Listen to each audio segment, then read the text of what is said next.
അബൂ മസ്ഊദ് റളിയല്ലാഹു അൻഹു പറയുകയാ, ഞങ്ങൾ സഅദ് ഇബ്നു ഉബാദ റളിയല്ലാഹു അൻഹുവിന്റെ സദസ്സിൽ ഇങ്ങനെ ഇരിക്കുകയായിരുന്നു. ആ ഇരിക്കുന്ന സദസ്സിലേക്ക് അല്ലാഹുവിന്റെ ഹബീബ് ഇങ്ങനെ കടന്നു വന്നു.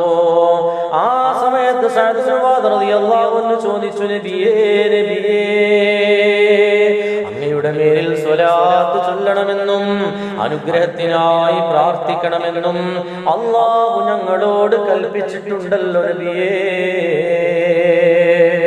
എങ്ങനെയാണ് ഞങ്ങൾ സ്വലാത്ത് ചൊല്ലേണ്ടത്? അങ്ങയുടെ മേലിൽ എങ്ങനെയാണ് ഞങ്ങൾ സ്വലാത്ത് ചൊല്ലേണ്ടത്?